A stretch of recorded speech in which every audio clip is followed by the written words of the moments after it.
I can still hear his voice echoing through the courtroom like a knife to my heart. She's only a waitress, Your Honor. She has no place here. My own father said those words about me in public, while the whole room watched. What he didn't know was that the woman he was trying to humiliate was about to turn his world upside down. My name is Captain Sophia Bennett. To my family, I had always been Sophie, the daughter who never quite measured up. The one who chose a simple life, instead of following my father's empire. At least, that's the story I let them believe for years. Growing up, my father, Victor Bennett, was larger than life. A self-made millionaire who demanded perfection from everyone, especially his only child. He wanted me in business school, then at his right hand. But I wanted something more meaningful. While he was busy closing deals, I was quietly enlisting in the Navy. I worked my way through law school on active duty, became a judge advocate, and dedicated my life to military justice. I was proud of what I had built.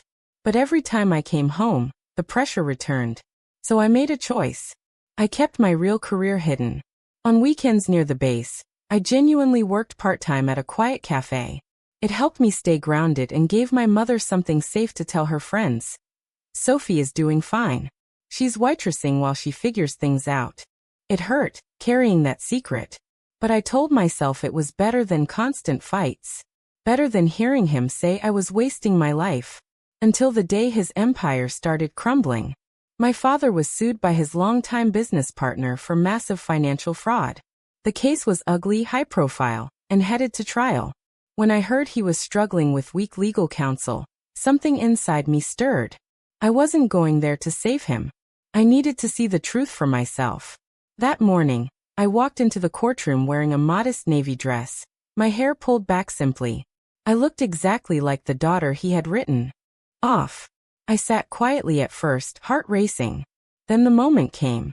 His lawyer needed to address an evidentiary issue.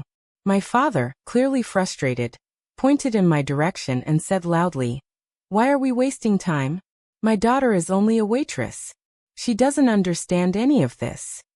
Those words shattered something deep inside me. But what happened next left everyone speechless. The judge glanced at me with mild curiosity. "Ma'am, do you have something to contribute?" I stood slowly, feeling every eye turn toward me. My father's expression shifted from irritation to outright embarrassment. He whispered sharply to his attorney, loud enough for me to hear, "Get her out of here. She's only a waitress." This is humiliating.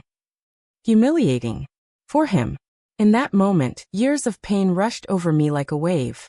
I remembered every holiday dinner where he introduced me with a disappointed sigh. Every time he told my mother I lacked ambition. The nights I cried after he said I would never be anyone important.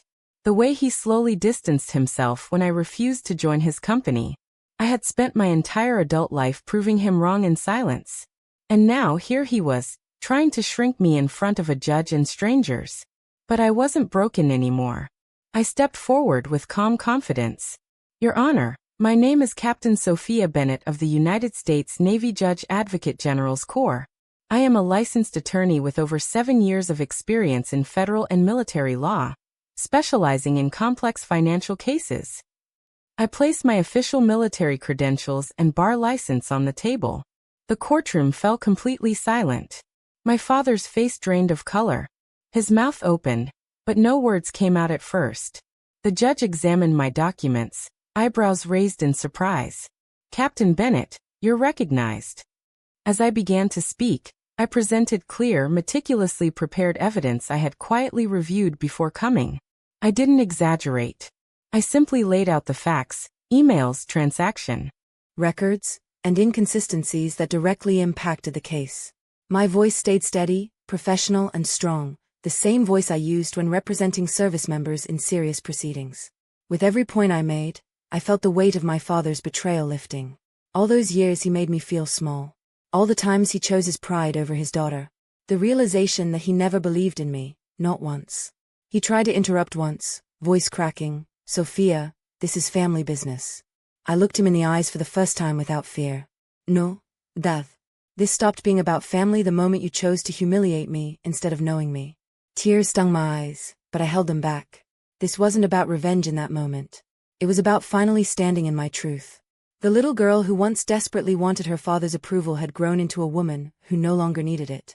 I could see the exact moment he realized how deeply he had underestimated me. The shock in his eyes. The regret beginning to form. But it was too late. The damage from his words had already pushed me to become someone extraordinary. After my testimony, the courtroom dynamic completely shifted. The judge called a recess, and whispers filled the gallery. My father's legal team looked defeated. Within days, the case moved toward a settlement that cost him millions and damaged his reputation in ways he could never fully repair. He tried to reach out afterward. One evening, he showed up at my mother's house while I was there. His shoulders were slumped, his usual commanding presence gone. "Sophia, I had no idea," he said quietly, voice thick with emotion. "All these years, I thought you were lost. Why didn't you tell me?"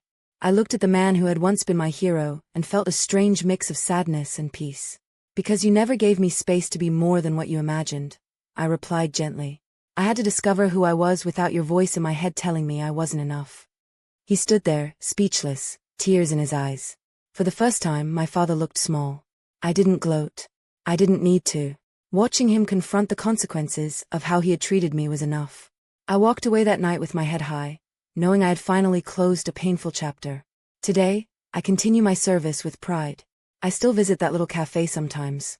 Not because I have to, but because it reminds me of the journey.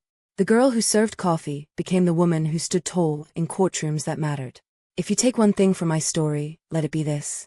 Never let anyone, especially someone who is supposed to love you, define your worth. The people who try to keep you small are often terrified of how brightly you can shine. The most powerful revenge isn't loud or cruel. It's simply becoming undeniable in your truth. I used to be shattered by my father's words. Now those same words fuel me. Because the girl he called only a waitress stood up in court and showed the world exactly who she really was. And that left him utterly speechless.